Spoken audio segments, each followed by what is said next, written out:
Ipinahiya niya ito sa harap ng buong paaralan. Ang hindi niya alam, isa siyang reborn survivor ng apocalypse, na may kapangyarihang mag-utos ng solar flames at talunin ang mga halimaw sa isang suntok. Sa 364 na araw, ang mundo ay babagsak sa kaguluhan. Ngunit si Fang Yi ay hindi ang parehong batang lalaki na minsan niyang kinaawaan, siya lang ang pag-asa ng sangkatauhan. Matapos gisingin ang isang misteryosong sistema mula sa bingit ng universe, nagsimulang sumipsip si Fang Yi ng mga anomalya ng aura. Nakuha ang ginintuang pamamaraan ng paghinga ng araw at na-encode ang enerhiya ng yang sa mga sandata. Habang ang mundo ay tumatakbo pa rin sa mga grado at pera, siya lamang ang nakakaalam na ang panahon ng mga cultivator ay tumataas, habang ang mga estudyante ay natarante sa mga heatwave at bumabagsak na abo. Lumalakad siya sa mga disaster zone at lumalabas na kumikinang, habang tumatakas ang iba. Binubuksan niya ang mga sandata ng espiritu, nililinis ang mga sirang lupain, at nakipaglaban sa mga mutated na hayop gamit ang mga gintong kamao. Pinanday niya ang eskarlata na apoy na espada sa pamamagitan ng pagbulusok nito sa lava. Tinatalo niya ang mga halimaw sa pamamagitan ng pagkagat sa kanilang mga kuko, kahit na ang Cultivation Association ay nanunood, na nabigla sa isang pioneer na sumusulong ng mas mabilis kaysa sa sinumang nakita nila. Kapag ang iba ay naghahangad na nakawin ang kanyang mga natamo, ang isang nagniningas na pag-indayog ay naghihikayat maging ang mga kaaway ay humingi ng awa, matatapos na ang mundo. Ngunit nakita na ito ni Feng Yi minsan, at sa pagkakataong ito, babaguhin na niya ito. Nagsisimula ang kwentong ito sa ilang system window na nagpapalam sa mga mamamayan tungkol sa serye ng mga maanumalyang kaganapan na nagaganap sa buong mundo. Isang higanteng abalone ang naiulat na natagpuan ng mga mangingisda sa baybayin, napakalaki na kahit 10 tao ay hindi makapaligid dito, na pinaghihinala ang isang mutation na dulot ng nuclear wastewater. Mayroon ding impormasyon tungkol sa isang sinaunang puno sa isang lugar ng turista na lumalaki ng ligaw. Kumakalat ang mga ugat nito ng kilometro, at mga bitak na lumilitaw sa lupa dahil sa isang posibleng abnormal na pulso ng lupa. Ang mga abiso ay nagpatuloy sa mga higanteng baging na nahuhulog mula sa langit, na ginagawang totoo ang mga engkanto at may balita na ang mga subway track ay nawasak sa maraming lugar, na nagresulta sa ilang mga nasawi. Walang nagbigay pansin dahil alam nilang ang lahat ng ito ay hindi hihigit sa isang grupo ng mga sensationalist na headline. Hindi masyadong naiiba sa maling alarma tungkol sa kagat ng zombie taon na ang nakakaraan. Maraming mga mag-aaral ang nagtipon sa harap ng paaralan. Isinasaalang-alang na ang mga lokal na alingaungaw ay mas kawili-wili kaysa sa mga balita. Biglang nabaling ang kanilang atensyon sa papalapit na figura. Ito ang kagandahan ng paaralan na si Chu Qingli. Kaagad, nag-isip ang karamihan kung sa wakas ay makikipaghiwalay na siya sa kanyang nobyo. Ayon sa kanila, ang relasyon ay walang iba kundi isang gawa ng kawang-gawa sa kanyang bahagi. Si Chu Qingli ay natanggap na sa Chengcheng University, habang ang kanyang kasintahan ay hindi pa nakapasok sa isang disenteng unibersidad. Dahil dito, ang kanilang mga kinabukasan ay nasa ganap na magkakaibang antas. Lumapit si Chu Qingli kay Fang Yi at tinawag ang kanyang atensyon. Lumingon si Fang Yi na medyo curious, sa malamig na ekspresyon. Ipinaliwanag niya na pinag-isipan niya ito at hindi makatutuhanan ang kanilang relasyon.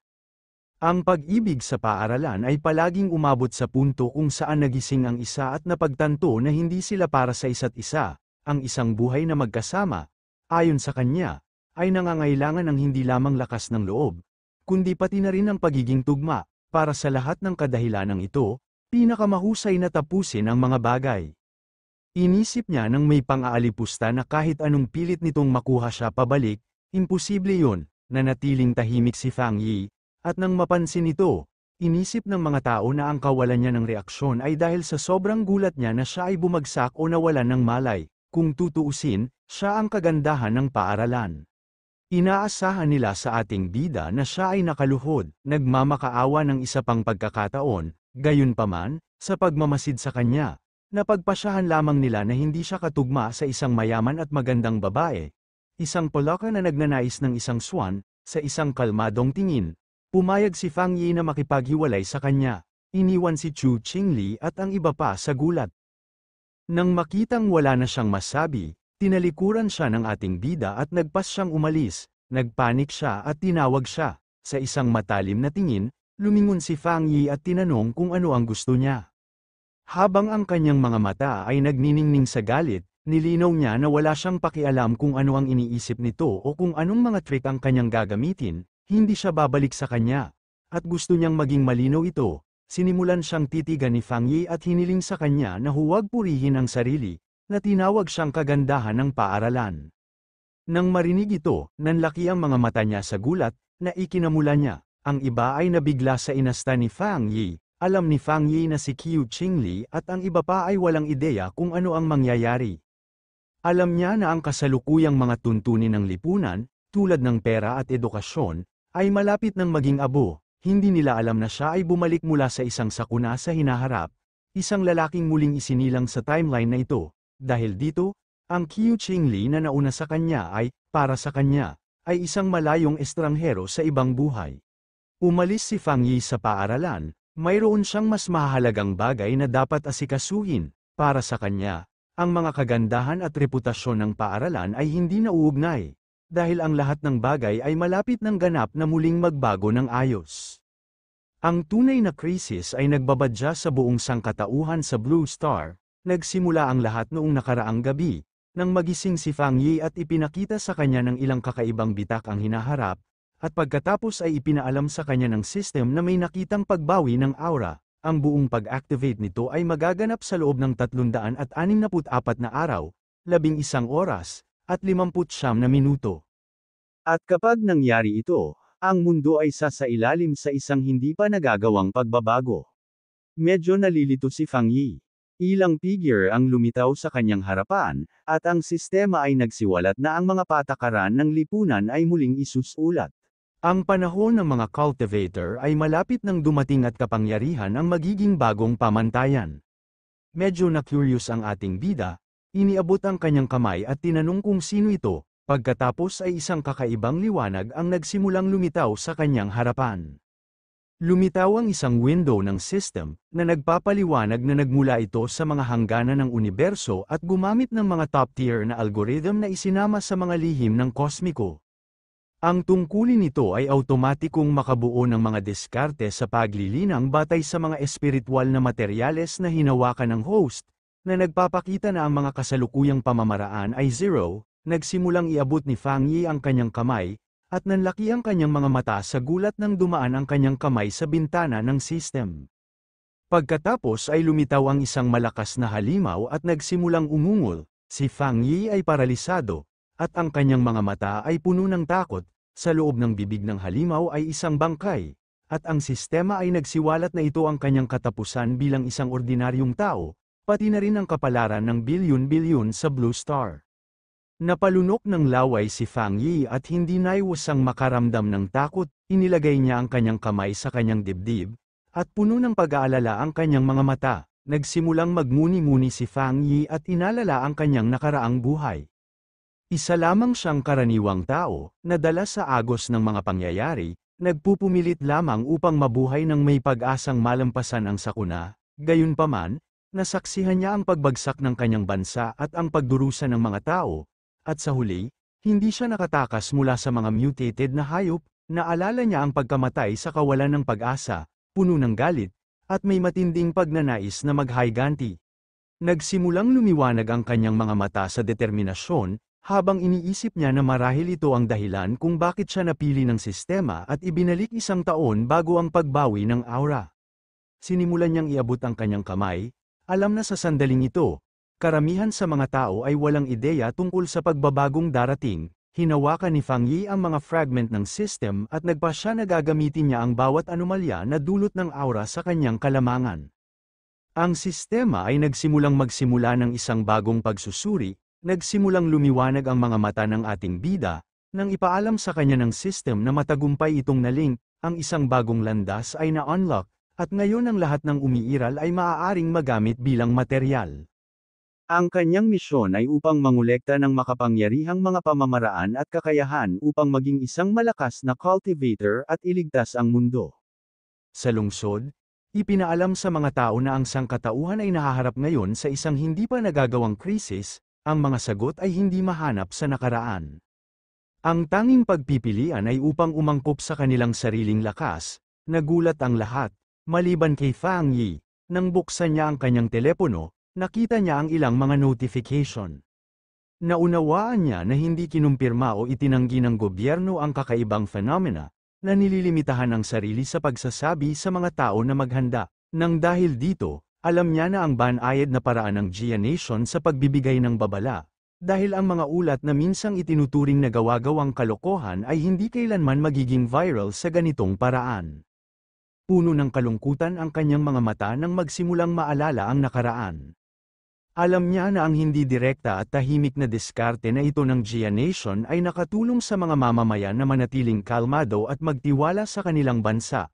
Ito ay isang mahirap at mabagal na pamamaraan, ngunit mas epektibo kaysa sa kaguluhan at putok ng mga kalapit na bansa. Pagkatapos ay naalala niya na sinabi sa kanya ng sistema na maaari niyang gamitin ang anumang bagay, na nangangahulugang dapat siyang pumunta saan man naganap ang mga anomalya. Natuon ang atensyon niya sa telepono. Ito ang numero 1 trending na balita. Ang UV index sa Chingcheng University ay umabot sa isang makasaysayang record ng siglo. Dahil dito, naglabas ng heat warning na humihimok sa mga bagong estudyante na magsagawa ng mga pag-iingat sa kaligtasan at gumamit ng sunscreen. Ang mga mag-aaral ay medyo nalilito, dahil iniisip nila na kahit na ang pinakamahusay na mga universidad ngayon ay gumagamit ng sensationalist na advertising, itinuring nila na ito ay hindi totoo. Tiyak na isang bayad na paksa upang maging trending, dahil ang init ng ganoong kalaki ay maaaring pumatay ng mga tao. Tumingala si Fang Yi sa langit at nakitang puno ito ng mga ulap, pagkatapos ay i-activate ang UV meter at nakitang ito ay nasa 0. Medyo nalilito siya, dahil hindi niya maintindihan kung paano mag-iba ang panahon, dahil 15 minuto lang ang layo ng Chingcheng University sa pamamagitan ng kotse. Na-publish ang mga larawan ng nagniningas na araw sa itaas ng universidad, at sinabihan ang mga estudyante na magpapatuloy ang pagpaparehistro ng bagong estudyante, ngunit dapat nilang iwasan ang North Gate dahil sa mataas na UV index at ang lahat ng iba pang pasukan ay bukas. Dahil nanatiling bukas ang lahat ng iba pang pasukan. Hindi mapigilan ni Fang Yi ang mapangiti. Alam niyang noong unang pagkakataon ay nagkaroon ng mga anomalya, iniisip lang ng karamihan na isa itong publicity stunt, at siya lang ang nakakaalam ng katotohanan. Nagsimulang magningning sa tuwa ang kanyang mga mata, dahil dumating na ang kanyang unang pagkakataon. Nagpalit ng damit si Fang Yi at pumunta sa Chingcheng University. Lahat ay may dalang payong. Sa sobrang init ay nalaglag na ang mga dahon ng mga puno. Nagpunta ang ating bida sa North Gate ng Chingcheng University, ang hindi gaanong masikip sa lahat. Alam niyang tiyak na may mali sa lugar na ito. Nagsimulang bumaba ang makintab na abo mula sa langit. Habang ang mga estudyante ay tumatakas upang maiwasang mapaso hanggang mamatay, ang atensyon ni Fang Yi ay nakatuon dito. Umupo siya at nagpas siyang hawakan ito. Sa sandaling nakipag-ugnayan ang kanyang daliri, nagsimulang lumabas ang matinding kumikinang mula rito, at iniulat ng system na nakadetect ito ng matinding pagbabago-bago sa attribute na yang, na na-unlock ang template ng data nito. Nagsimulang pumasok ang enerhiya sa katawan ni Fang Yi, na nagdulot sa kanya ng matinding sakit. Isang matinding liwanag ang nagsimulang lumabas sa katawan ng ating bida. Tinakpan ng mga tao ang kanilang mga mata upang maiwasang mabulag. Hindi nila alam kung ano ang nangyayari at naisip nila na naghahalusinate sila. Nagsimulang sunugin ng enerhiya ang mga damit ni Fang Yi, dahilan para itinikom niya ang kanyang mga ngipin ng mahigpit, ipinatong niya ang kanyang mga kamay sa ibabaw ng kanyang ulo at nagsimulang mabaliw, hindi alam kung tapos na ang sistema sa pag-compile. Pakiramdam niya ay malapit na siyang mamatay, na kumpleto ang compilation, at nakuha ni Fang Yi ang isang yang attribute technique, ang Golden Sun Breathing Technique. Mamaya, ito ang araw para sa mga bagong mag-aaral na magparehistro sa Chingcheng University. Dumating sa registration area ang ex-girlfriend ng pangunahing karakter natin, nag-aalok ang isang lalaki na dalhin ang kanyang milita para sa kanya. Di nagtagal, mas maraming lalaki ang lumapit upang subukang kunin ang kanyang atensyon, ngunit tinanggihan niya silang lahat, na sinasabi sa kanila na hindi niya kailangan ang kanilang tulong. Nakatingin siya sa maswerteng magkasintahan sa malapit, naisip niya na siya ay walang pag-asa sa pag-ibig.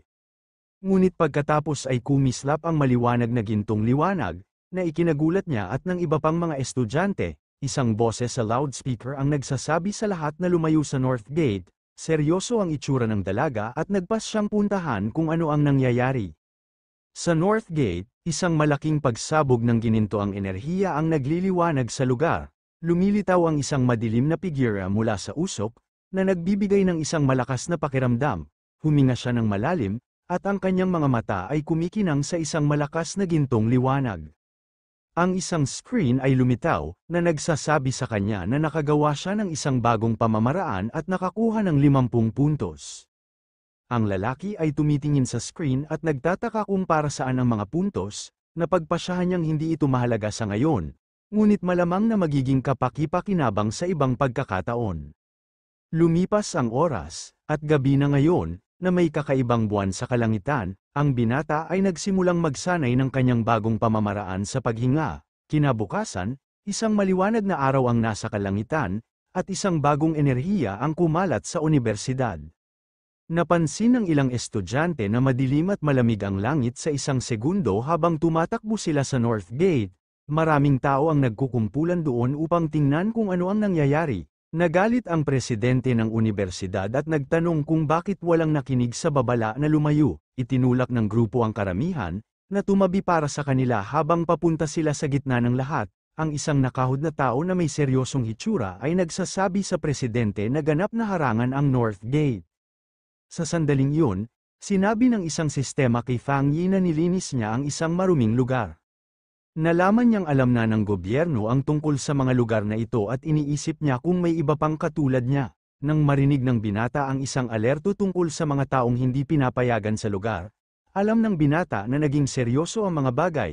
Nakikita ng mga estudyante ang mga taong nakauniporme at nagtataka kung sila ay mula sa hukbo. Mula sa isang rooftop, nakita ni Fang Yi na nakakakuha ng maraming atensyon ang kaguluhan, sa kanyang pulang mata na kumikinang. Nagpasya siyang oras na para umalis at tumalon sa gusali. Sa ibaba, ang misteryosong nakahod na tao ay naglalakad sa lupa, nabasag dahil sa enerhiya. Tinitingnang mabuti ng nakahod na figura ang eksena, ang taong ito ay lumuhad at humipo sa lupa upang madama ang anumang natitirang enerhiya. Pagkatapos, pinulot niya ang isang piraso ng lupa upang mas masusing tingnan kung ano ang nangyari. Pinag-aaralan nito ng nakahod na figura at napagtanto na ang isang tao ang sanhi ng enerhiya. Sa sandaling iyon, sinimulan ng mga opisyal ang pagpapalabas ng mga estudyante, habang ang taong nasa hood ay nanunood mula sa malayo. Sa dami ng tao, laking gulat ng ex-girlfriend ng ating bida nang mabalitaan na isang tao lang ang gumawa nito. Sa sandaling iyon, nakakita siya ng isang figura na tumatalon at nagtataka kung ex niya yon. Ngunit mabilis niyang itinulak ang pag-iisip na yun. Sa kanyang mga grado, hindi na siya makapasok sa paaralang ito. Sa bahay ni Fang Yi, lumulubog ang araw at lumitaw ang gabi. Nakahiga sa kanyang kama, ang binata ay nagreklamo na ang kanyang katawan ay mainit pa rin, kahit na pagkatapos ng malamig na shower. Dahil sa init, natatakot siyang hindi siya makatulog. Nag-aalala rin siya na dahil sa nangyari ngayon ay baka may nakapansin sa kanya. Pagkatapos ay kinuha niya ang kanyang telepono at nakita ang isang sikat na balita tungkol sa isang kultibasyon na asosasyon. Naalala ng binata na akala ng lahat noon ay biro lang ito sa internet. Noon pa lang, naalala niya ang mga nakahod na tao sa unibersidad at iniisip niya na dapat sila ay mula sa asosasyon. Nagtataka, binuksan niya ang kwento ng balita upang basahin ang buong artikulo. Ipinapaliwanag nito ang iba't ibang antas ng paglilinang, mula sa mga Ghost Act hanggang sa kabuuang Transcendence. Sa mga komento, biro ang iniisip ng mga tao, ngunit iniisip niya kung totoo ang anunsyo. Iniisip ni Fang Yi kung paanong hindi niya alam ang alinman sa mga ito sa kanyang nakaraang buhay bilang isang normal na tao. Nakaupo sa kanyang kama, iniisip niya ang tungkol sa samahan ng paglilinang at nagpas siyang subukan muli ang kanyang pamamaraan. Ipinikit niya ang kanyang mga mata at tumutok upang simulan ang kanyang pagsasanay. Sa sandaling yun, nagsisimula siyang pawisan habang dumadaloy ang malakas na gintong enerhiya sa paligid niya. Nagsisimula siyang lumutang sa kanyang silid, na napapalibutan ng maliwanag na gininto ang kumikinang. Isang liwanag ang bumungad sa kanya. Ang unang hakbang ay palakasin ang kanyang katawan para hawakan ang kapangyarihan ng langit at lupa. Matagumpay niyang nakontrol ang enerhiya at hinuhubog ito sa isang banal na palakol, ang kanyang mga mata ay kumikinang ng maliwanag, at siya ay nakangiti, pakiramdam na puno ng kapangyarihan. Sinasabi sa kanya ng system na naabot na niya ang antas ng Dushoy at binibigyan siya ng 50 pang puntos, naaalala ng lalaki ang mga punto at binabasa ang screen, na nagsasabing bukas na ang isang bagong landas. Ipinapaliwanag ng system na ang mga puntos ay maaaring gamitin upang ilagay ang pinagsama-samang data sa anumang bagay. Iniisip niya ang ideya ng paglalagay ng kapangyarihan sa isang bagay at tinitingnan ang kanyang mug sa mesa. Inilahad niya ang kanyang kamay patungo sa mug na may ginintoang kislap ng kapangyarihan. Nagtatanong ang system kung gusto niyang gumamit ng isang punto para ilagay ang attribute na yang sa mug. Napagtanto niya na ito ay tulad ng pagkabigla sa isang bagay upang bigyan ito ng isang espesyal na kapangyarihan. Iniisip ng binata na kung gagawin niya ito sa isang sandata, ito ay magiging kanyang sariling espesyal na bagay para sa pakikipaglaban. Siya ay nagpasya na ang pagkakaroon ng isang pinalakas na sandata ay magiging napakahalaga para sa kung ano ang darating. Nakahanap ang lalaki ng isang maliit na espada sa kanyang istante at nagpasyang subukan ang kapangyarihan dito. Iniisip niya na kung gagana ang pagsubok, bibili siya ng totoong sandata para maging handa sa mga halimaw. Biglang may kakaibang ingay mula sa labas ng gusali ang nakakuha ng atensyon niya sa kalagitnaan ng gabi. Sa labas, isang maitim na nilalang na may malalaking kuko ang nanunood sa apartment ni Feng Yi. Sa kumikinang na pulang mata, ang kakaibang nilalang ay nagpapakita ng matatalas ng ngipin sa dilim, mukhang isang higanteng demonyong kuneho at naghahanda sa pag-atake sa gusali. Ngunit sa loob ng apartment, walang ideya ang lalaki na may darating na panganib. Nakahiga sa kama, hindi komportable ang lalaki mula sa kanyang bagong cultivation technique. Sa kanyang mapupulang mga mata, iniisip niya kung saan nanggaling ang tunog na parang daga. Sa palagay niya ay hindi mula sa loob o mula sa mga tubo ang tunog, at maaaring ito ay alagang hayop ng kapitbahay. Sa paglalakad sa sala, naisip niya na sa kanyang mas mahusay na pandinig, normal na marinig ang mga kapitbahay. Pagkatapos ay itinuon ng lalaki ang kanyang pandinig upang makinig ng mas mabuti sa kakaibang tunog. Ngunit sa lalong madaling panahon ay napagtanto niyang may mali at naging alerto. Pumunta si Fang Yi sa pintuan at humarap sa nakakatakot na nilalang doon mismo sa madilim na pasilyo. Sa pasilyo, lumilitaw ang kakaibang nilalang na may mapupulang mga mata at tinititigan siya, na handang umatake. Nagulat siya at nakilala ang mutated beast. Isang alaala mula sa kanyang nakaraang buhay ang nakakatakot sa kanya. Kasabay nito, isang drone ang lumilipad sa lungsod sa gabi, na nagpapakita na alam ng iba ang tungkol sa panganib. Sa tuktok ng isang gusali, isang batang babae ang nagreklamo na hindi pa rin nila nahuhuli ang kuneho na kumakain ng isang pambihirang prutas. May lollipop sa kanyang bibig, ang dalaga ay tila napakakalma at may kumpiyansa sa misyon. Pagkatapos ay inutusan niya ang kanyang koponan na patuloy na magpadala ng kanyang mga update tungkol sa target na kanyang hinahanap. Pagkatapos nito, ang misteryosong batang babae ay tumalon mula sa tuktok ng gusali upang simulan ang paghabol. Nahuhulog ng napakabilis, madali siyang gumagalaw sa pagitan ng malalaking gusali ng lungsod. Biglang naramdaman ng dalaga ang kapangyarihan ng mutated beast at napagtanto niyang papalapit na siya rito. Sa kanyang mga mata na kumikinang, sa wakas ay natagpuan niya ang nilalang at naghanda para sa isang labanan. Ang mahiwagang mga ngaso ay dumapo ng husto sa isang rooftop, gumagalaw ng may kamanghamanghang kasanayan, tumatakbo pababa sa gilid ng isang gusali, nakuha niya ang utos na habulin ang target kahit na ano. Sa perpektong landing, ang dalaga ay patuloy sa kanyang paghabol ng walang tigil. Tumalon mula sa gusali patungo sa gusali, nagbabala siya na ang nilalang ay kumain ng isang espesyal na prutas at maaaring mag-evolve. Sa sandaling yon, nakita ng isang lalaking nagtatrabaho ng late ang isang bagay na mabilis na dumaan sa kanyang bintana at labis na nalilito. Iniisip niya kung may nakikita ba siya. Ngunit sinisigawan siya ng kanyang amo na nakatayo lang sa paligid. Samantala, ang mga ngaso ay nakatayong parang anino sa harap ng buwan sa ika-65 palapag. Bumalik sa apartment, hinarap ni Fang Yi ang kakaibang nilalang, na sumisigaw sa kanya. Sa kanyang mga gininto ang mata, alam niyang nagbago na ang kanyang katawan, at ngayon ay kayanan niya itong labanan ng patas. Ang nilalang pagkatapos ay umaatake gamit ang kanyang mga kuko, ngunit ang binata ay umiwas ng may kamanghamanghang bilis. Iniisip ni Fang Yi na talagang nagbago ang kanyang katawan, at ngayon ay nakikita na niya ang mga pag-atake sa slow motion. Na may sun energy sa kanyang kamay, nagtataka siya kung bakit may mutated beast na nandito kaagad. Pagkatapos ay naaalala niya ang mga bagay mula sa kanyang nakaraang buhay at nakaharap sa halimaw. Alam ng lalaki na ang nilalang ay hindi pa ganap na nag-evolve, at ang gabi ay nagpapalakas at mas nagagalit. Kaya sumugod siya para umatake, dahil kailangan niya itong pigilan, o lahat ng tao sa gusali ay mamamatay.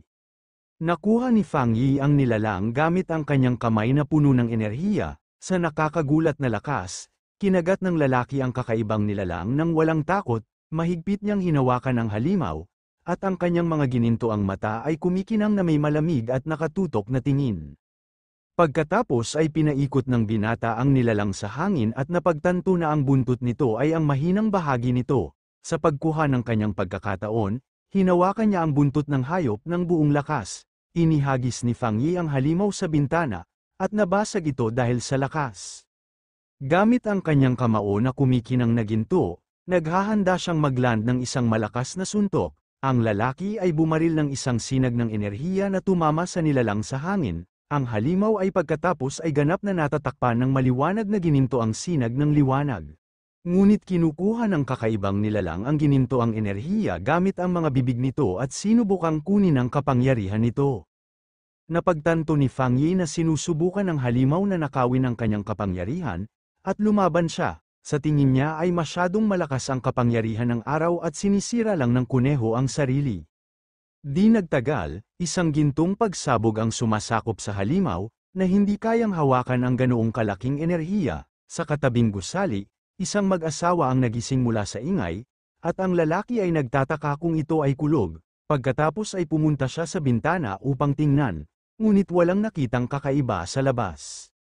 Ang ating bayani ay damapo sa sahig, napapaligiran ng kung ano ang natitira sa kanyang ginintoang enerhiya. Iniisip ng binata na parang gutom na multo ang nilalang na sinusubukang kainin ang kanyang kapangyarihan. Pagkatapos ng laban, bumagsak ang mata ng halimaw sa sahig, naglalabas ng kakaibang itim na usok.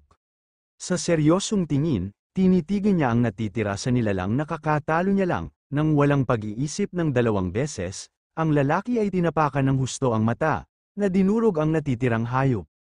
Naiintindihan niya na ang nilalang ng gabi ay desperado para sa kanyang kabaligtaran na yang type na kapangyarihan.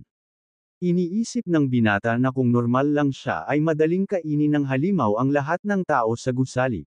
Sa pamamagitan nito, alam niyang kailangan niyang matuto ng higit pang mga pamamaraan upang harapin ang mga panganib sa hinaharap. Samantala, isang misteryosong batang babae ang tumalon sa hangin sa liwanag ng buwan, na mukhang isang mangangaso.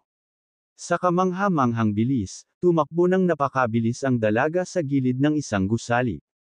Nang makarating siya sa eksena, ang misteryosong mangangaso ay nagulat. Nakatayo doon sa kalagitnaan ng gabi, iniisip niya kung may nakatalo na sa kanyang target.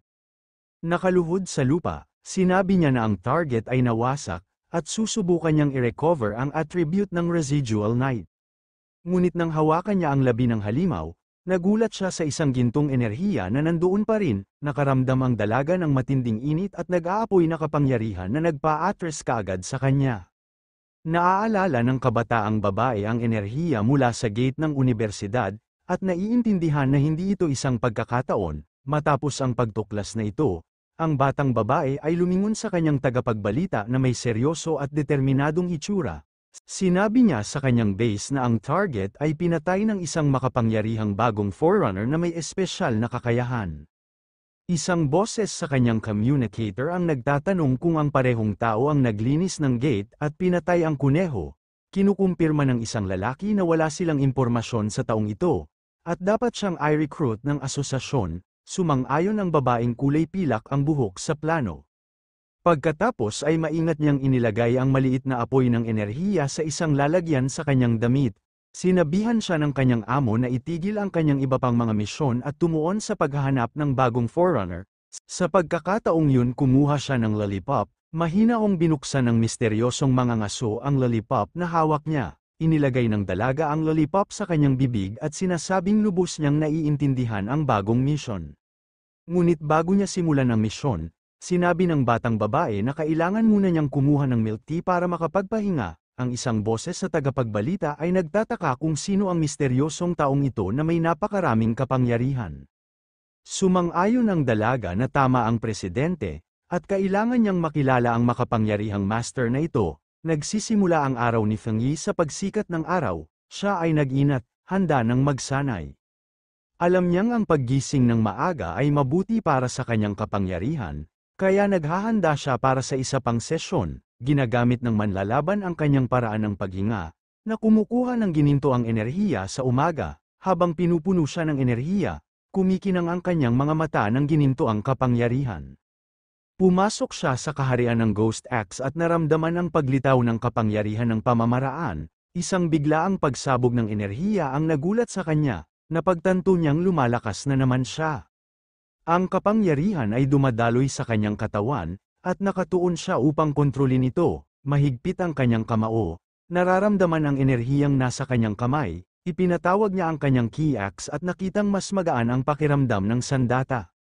Mahigpit niyang hinawakan ang hawakan ng sandata, handang subukan ang kanyang bagong lakas, itinaas ng mandirigma ang gintong palakol sa kanyang ulo, naghahanda ng isang malakas na hampas, naabot niya ang 2-star Ghost Axe Realm, na naglalabas ng kanyang lakas. Ang kanyang mga mata ay nag-aapoy na ngayon sa gintong apoy, na nagpapakita ng kanyang bagong kapangyarihan, lalong lumakas at matigas ang katawan ni Feng Yi pagkatapos ng pagbabagong ito, mabilis siyang lumakas dahil ginamit niya ang dagdag na enerhiya mula sa huling power-up niya. Nagpasya si Feng Yi na mula ngayon, dahan-dahan at maingat siyang mag-level up, isang hakbang sa isang pagkakataon, ngunit ang kanyang lumalagong kapangyarihan ay nakakakuha ng maraming pansin, kaya kailangan niya ng isang mas pribadong lugar. Sa opisina ng asosasyon, may kakaibang nararamdaman ang isang lalaki sa hangin. Nakikita niya ang pagbabago ng enerhiya ng araw at iniisip kung ito na ba ang bagong lalaki. Nakahanap si Feng Yi ng tahimik na lugar sa tabi ng ilog para ipagpatuloy ang kanyang mga plano, lumilitaw ang isang screen ng system, at kinumpirma niya na magdaragdag siya ng isang espesyal na kalidad sa kanyang armas. Naaalala niyang sinubukan niya ito sa isa pang item, ngunit hindi nito kinaya ang lakas. Sa pagkakataong ito, gumagana ang bagong talam sa kanyang lakas, na gumagawa ng isang malakas na koneksyon, kinukumpirma ng mensahe ng system na gumana ang pag-encode ng item. Nasa sabik sa kanyang bagong sandata, naghahanda siyang subukan kaagad ang kamangha-manghang kapangyarihan nito. Ang resulta ng pagsubok ay nabigla sa kanya sa hindi kapani-paniwalang kapangyarihan na pinalabas ng espada.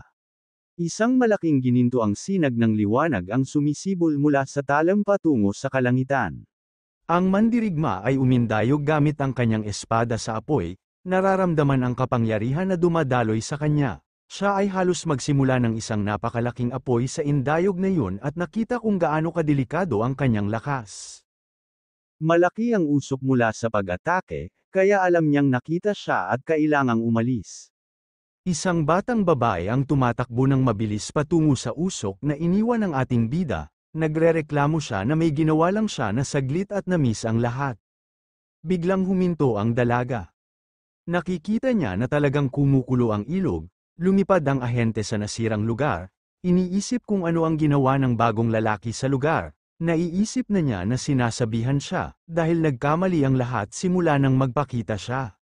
Noon lang, isang gininto ang kislap sa di kalayuan ang nakapansin sa kanya, at naging curious siya, nabigla ang mangangaso sa kanyang naramdaman, hindi ito dapat posible. Ang kanyang antas ng kapangyarihan ay tumalon mula sa isang bituin hanggang sa 2 bituin, at gumawa pa siya ng isang sandata ng espiritu. Ang asosasyon ay mayroon lamang 2 sa mga armas na iyon. At ang paraan upang gawin ng mga ito ay hindi lubos na kilala, naghihinala ang dalaga, nagtataka kung paano niya nakuha ang ganitong uri ng kapangyarihan ng mag-isa. Ngunit sa palagay niya ay maaaring siya ay mali, at nagpa siya na simulan ang paglilinis ng gulo na ginawa niya. Sa malayo, iniisip ni Fang Yi kung paanong ang kanyang sandata ngayon ay may katangiang yang, ngunit gusto niya ng higit pa, maaaring i-encode ng system ang anumang bagay. Kaya plano niyang magdagdag ng higit pang mga katangian sa talam. Biglang tumunog ang phone niya, may message siya mula sa hindi niya kilala, nakalimutan na niyang maging pribado, at ngayon ay isang estranghero ang nag-iimbita sa kanya sa isang grupo ng mga pioneer. Laking gulat niya nang malaman niya na ang mga opisyal na miyembro ay dapat na hindi bababa sa antas ng Ghost X Realm. Ang estranghero ay nag-uusap tungkol sa isang bagong polusyon sa lugar at iniimbitahan siya sa isang grupong pangangaso. Tinanong niya ang lokasyon, at ang estranghero ay nagpadala ng isang file. Ito ay tungkol sa Lava Dragon ng Shadow River. Ang zone ay may lava, at ang parehong katangian na mayroon siya, kaya nagpa siya si Fang Yi na tanggapin ang imbitasyon. Malayo sa distrito ng Binmo, isang grupo ang naghihintay sa pagdating ng matandang kaibigan ni Lee. Sabi ng isang miyembro, napakaganda ng mapa ng babae, madali siyang nakarating doon. Ang blonde na babae ay nagpapasalamat sa lahat ng dumating, at sinabi sa kanila na kailangan nilang magtulungan. Siya ay mula sa Cultivation Association, at na-disappointed siya dahil ang mga pioneer dito ay hindi masyadong malakas. Ang hindi alam ng marami, ang Cultivation Association ay isang government group. Ang pagpasok sa grupo ay mahirap, at kinakailangan ng kanyang pamilya na humingi ng pabor, kaya ayaw niyang mabaigo. Sa sandaling yun, nakita ng isa sa mga explorer ang pagdating ng newbie at tinawag siya sa kanyang pangalan, Fang. Malakas na pumasok si Fang Yi gamit ang kanyang bagong espada, at ipinakilala ang kanyang sarili sa grupo. Ang ahente ay nagulat sa kanyang kapangyarihan, ngunit nakita ang kanyang aura ay hindi nakakatakot, ngunit mainit.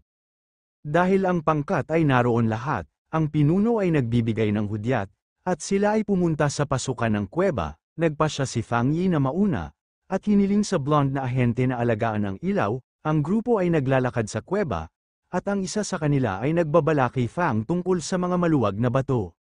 Kakaiba ang tingin nila na hindi pa masyadong mainit ang lugar. Sinasalamin ni Fang Yi kung gaano siya kabilis tinanggap ng team, at naramdaman niyang totoo ang kanilang pagkakaibigan sa mahihirap na oras na ito. Si Fang Yi ay patuloy na sumusulong, at ang lupa sa ilalim ng kanyang mga paa ay nagsimulang magbago ng kulay, na nagpapakita na ang panganib ay malapit na.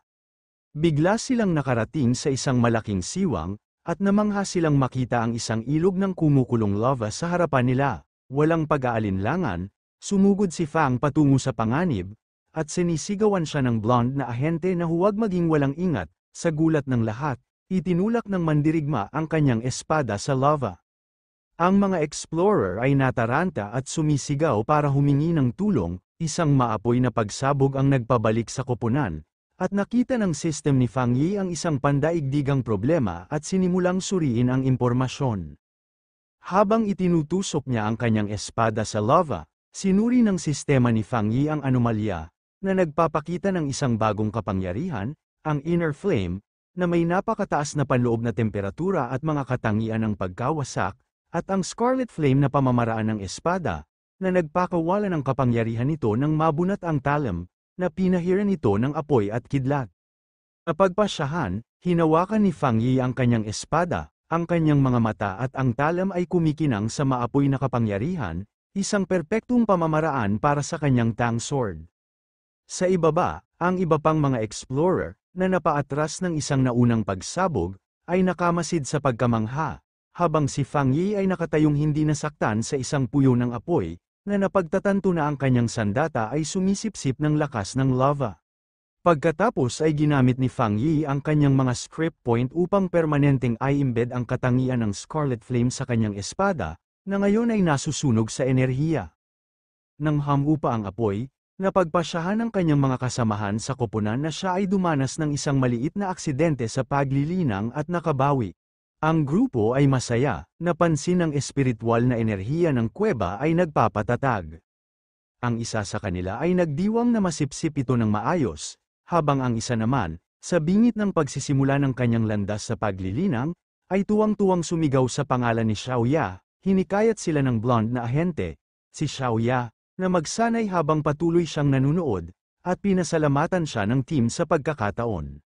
Naputol ang kapayapaan nang mapansin ni Xiaoya ang mga taong papalapit sa pasukan, na nagbabala na may ibang mga pioneer na darating. Pumasok ang tatlong matipunong lalaki, Pinangungunahan ng isa na may takip sa mata at kumikinang na pulang mata na mayabang na nagpahayag na ang lupaing mayaman sa yaman ay kanila na. Nag-alala si Xiaoya, na kilalang lahat ng tatlong bagong dating ay nasa 1-star Ghost X Realm, isang antas na hindi kayang haminin ng kanyang team. Sa kabila ng panganib, sinubukan ni Xiaoya na mga tuwiran sa kanila. Magalang na sinabing nauna silang dumating at nag-alok pa na payagan silang sumali. Ang kanyang diplomasya ay sinalubong ng paghamak. Ang pinuno na may takip sa mata ay tinuya ang kanyang mababang antas at inutusan silang mawala o harapin ang mga kahihinatnan. Tumigas ang ekspresyon ni Xiaoya. Pinag-isipan niya ang malupit na katotohanan ng survival of the fittest sa bagong panahon na ito. Ngunit bilang miyembro ng asosasyon ng Xia Nation, nagpasya siyang hindi niya papayagan ang inhustisya na ito. Nang malapit ng lumaki ang paghaharap, humakbang si Fang Yi sa pagitan ni Xiaoya at ng pag-alit na pinuno. Habang nag-aapoy ang kanyang espada, malamig niyang tinanong ang malaking lalaki kung wala na ba siyang ibang gagawin kundi mangbuli sa isang dalaga. Naiwan ang pinunong may takip sa mata na nakatulala at walang imik, walang pag-aalinlangan. Nagpakawala si Fang Yi ng isang mapangwasak na indayog na lumikha ng isang maapoy na pagsabog, na nagpalipad sa tatlong agresor. Ang lakas ng pag-atake ay bumulaga sa sariling mga kasamahan ni Fang Yi mula sa kanilang pagmumuni-muni. Naalala niya ang mga trahedyang dulot ng mga sumunod sa prinsipyo ng survival of the fittest, na alam niyang napakalaking puwersa lamang ang makakaapekto sa mga taong yon. Upang ipahayag ang kanyang punto, hinugot ni Fang Yi ang kanyang talam sa lupa, pagkatapos ay itinutok ito sa harap ng karibal na pinuno. Napapaligiran ng napakalawak na gininto ang aura, malamig niyang inutusan silang tumakas. Sa takot sa ikalawang pagpapakita ng kapangyarihan na ito, tinawag ng pinuno si Fang Yi na isang halimaw at sumigaw na tumakbo ang kanyang mga tauhan habang pinapanood sila ni Fang Yi na tumakas. Nagmamadaling lumapit ang kanyang mga kasamahan sa koponan, naghuhumindig sa pananabik sa kanyang hindi kapani-paniwalang kapangyarihan. Ngumiti si Fang Yi, inalis ito at iminumungkahi na oras na para umalis. Pag-alis nila, pinag-isipan ni Xiaoya ang napakalaking kapangyarihan na ipinakita ni Fang Yi, na pagtantong nagpigil siya. Dahil kumbinsido siya na isa siyang top-tier pioneer, alam niyang kailangan niyang iulat kaagad ang malaking pagtuklas na ito sa kanyang organisasyon. Lumipat ang eksena sa opisina ng Spiritual Energy Cultivation Association, kung saan ang isang babae sa telepono kasama si Xiaoya ay inulit sa pagkagulat na may lumitaw na isa pang high-attribute pioneer, lalong nataranta ang manggagawa sa opisina, na pagtantong sobra-sobra na ang sinabi niya. Lalo na't may nakatayong kahangahangang lalaki sa likuran niya. Awkwardly niyang ibinaba ang tawag pagkatapos kumpirmahin ang ulat. Masayang tinanong ng dalaga ang kanyang superior kung sila ay mapalad na magkaroon ng magkasunod na dalawang high-attribute pioneer, siya. Gayunpaman, malupit na itinuwid sa kanya na ang swerte ay walang kinalaman dito, na nagpapaliwanag na ang bawat individual na may mataas na katangian ay nakatakdang maging isang bagong sentro ng kapangyarihan, isang responsibilidad na labis na nagbigay diin sa kanya. Sa ilalim ng maaraw na kalangitan, bumalik si Fang Yi sa lungsod. Sinubukan niyang itago ang kanyang sarili bilang isang cosplayer, ngunit ang kanyang makapangyarihang presensya at tunay na espada ay nakakuha lamang ng higit na atensyon. Naputol ang kanyang paglalakad nang makita sa kanyang telepono na nag-viral na ang balita ng insidente sa kuweba. Sinumbatan niya ang sarili dahil sa kanyang kawalang ingat. Alam niyang masyadong kapansin-pansin ang pagsabog ng kanyang panloob na apoy. Ibinasura ang ideya na pagtataksilan siya ng kanyang mga kasamahan sa koponan, tumuon siya sa isang mas mahalagang bagay. Ang napakalaking enerhiyang yang na kanyang nasipsip ay nagtulak sa kanya patungo sa isang bagong tagumpay, kailangan niyang makahanap kaagad ng isang liblib na lugar at tumungo sa likod ng bundok. Pagkalipas ng 5 minuto, sa bundok ding iyon, isang babaeng may pilak na buhok na nagngangalang Su Qingying, isang dalubhasa sa pagpapanumbalik ng hardin, ay nakaramdam ng biglaan, malakas na presensya, nakakita siya ng matinding pagsabog ng liwanag, tulad ng isang maliit na araw, at nakilala ang mga senyales ng isang cultivator na pumapasok sa 3-star Ghost X Realm. Ang laki ng enerhiya ay namangha sa kanya. Hindi niya akalain na ang isang pambihirang tagumpay sa kaharian na iyon ay maaaring maging nakatatakot. Dahil sa isang pakiramdam ng tungkulin at isang kislap ng pagkilala, tumakbo siya patungo sa kaguluhan, na nangangakong hulihin ang misteryosong individual sa pagkakataong ito. Sa taas ng bundok, nakatutok si Fang Yi sa kanyang tagumpay. Humugat siya ng napakaraming gintong enerhiya, na umikot sa paligid niya bago nabuo ang isang maliwanag, parang araw na bola sa itaas ng kanyang ulo, habang siya ay nagmumuni-muni sa hangin, ang kapangyarihan sa likod niya ay bumuo ng isang komplikado, hugis bituin na banal na hugis. Ang ginintoang enerhiya ay sumiklab sa kanyang balat at ang kanyang mga mata ay kumikinang sa sobrang lakas habang sinusubukan niyang kontrolin ang ligaw na enerhiya. Sa wakas, ang kapangyarihan ay nagsama-sama, kumukuha ng hugis ng isang higanteng banal na palakol na gawa sa purong ginintoang at mapusyaw na asul na enerhiya, na dumadagundong sa kapangyarihan. Samantala, dumating si Su Qingying at biglang huminto nang makita niya ang kamanghamanghang tanawin. Siya ay tumingin sa ganap na hindi makapaniwala. Nakita na ang misteryosong tao ay malapit ng ay-ugoy ang banal na palakol na nilikha niya. Ang kanyang antas ng kontrol ay hindi kapani-paniwala. Nagtataka siya kung paano makakapag-utos ang sinuman ng napakaraming espiritual na enerhiya na may gayong perpektong kasanayan at katatagan. Tinatanong ang kanyang sarili kung ang lalaking ito ay lihim na nagsasanay sa loob ng maraming siglo. Ang tanawin ay nagbalik ng isang masakit na alaala. Naalala ni Su Qingying ang sarili niyang pagtatangka sa Ghost X 2-star level. Ang presyon mula sa kanyang sariling banal na palakol ay naging labis para sa kanya. Nagtutulak pabalik at nagpapaubos sa kanya ng dugo. Iniwan siya nitong nakahiga sa kama ng isang buong linggo. Siya ay likas na malakas, ngunit siya ay nabigo pa rin ng husto. Hindi niya maintindihan kung paano kakayanin ng halimaw na ito ang isang pambihirang tagumpay na mas malakas kaysa sa kanya. Habang tumatakbo siya palapit, mas lalo siyang namangha. Ang malaking halaga ng espiritual na enerhiya, ang perpektong kontrol sa bawat galaw ng palakol, at ang paraan ng bawat bit ng kapangyarihan na tila nadal-isay ng libu-libong beses, lahat ito ay higit pa sa anumang nakita niya. Napagpasyahan niya na ang taong ito ay hindi lamang isang kamanghamanghang halimaw, para siyang Diyos na bumaba mula sa langit.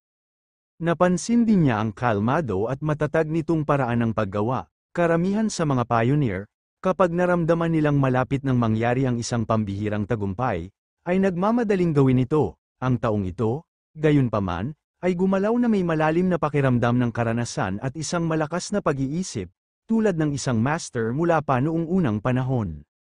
Natigil ang kanyang pag-iisip nang magsimulang gumalaw ang higanti, nagniningas na banal na palakol. Pinagmasdan niya ang kahangahangang tanawin habang umiindayog ito ng may layunin. Patungo sa silangan, sa rurok ng kanyang kapangyarihan, ang mga mata ni Fang Yi ay nagninggas ng purong gininto ang liwanag habang ang mga bitak ng hilaw na enerhiya ay kumalat sa kanyang mukha. Siya ay lumutang sa loob ng isang nakabubulag na bagyo ng gininto ang kapangyarihan, matagumpay na nakontrol ang malaking halaga ng enerhiya na kanyang natipon upang mag-evolve. Pagkatapos ay lumitaw ang isang window ng system, opisyal na nagpapatunay na nagtagumpay siya. Naabot na niya ang kaharian ng Ghost X 2-star. Ang bagong banal na palakol ay bumagsak sa lupa, inilabas ang lahat ng kapangyarihan nito sa isang malaking shockwave na palm unit sa buong bundok. Si Su Qingying ay nahuli sa malakas na pagsabog at kinailangan niyang pigilan ang sarili laban sa alon ng ginintoang enerhiya. Ang natitirang puwersa ay tumawid sa isang malaking landas sa kagubatan bago nawala. Ngunit nang siya ay tumingala, ang misteryosong lalaki ay ganap na nawala. Napabuntong hininga dahil sa pagsisikap at pagkadismaya. Hindi makapaniwala si Su Qingying na namiss niya ulit siya, lalo na't dumating siya sa loob lamang ng 30 segundo. Isang pag-aalala ang pumasok sa kanya, alam niya siguro na sinusubaybayan siya nito. Nag-aalala siya na kung nanatili itong mahirap hanapin, magiging imposible ang kanyang misyon na i-recruit siya.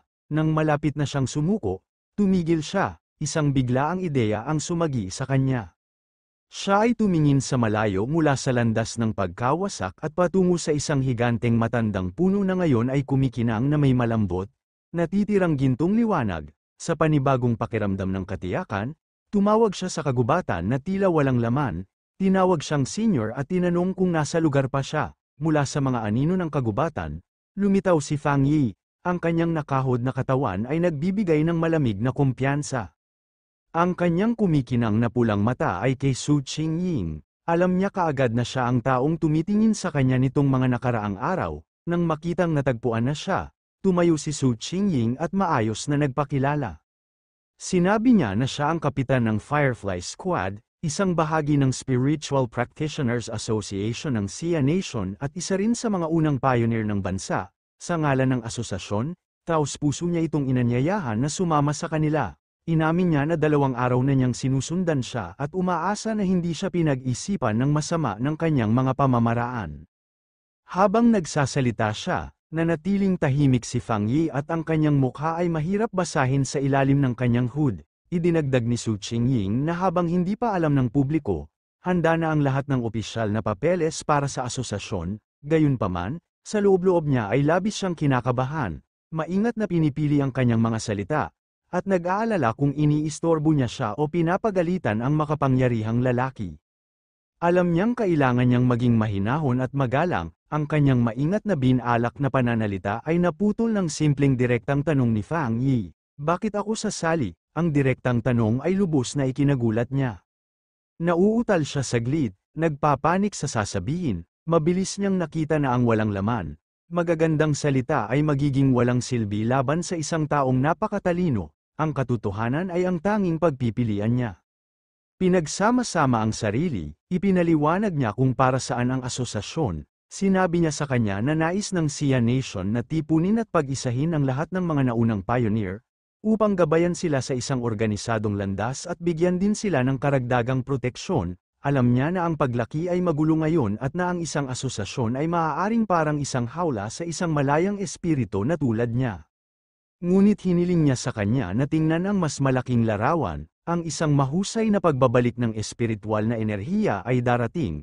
At lahat sila ay kailangang tumayo ng sama-sama upang harapin ang hindi kilalang mga kaaway ng hinaharap. Matapos makinig sa kanyang madamdaming pananalita, si Fang Yi ay nakasandal sa puno, mukhang pagod at walang interes.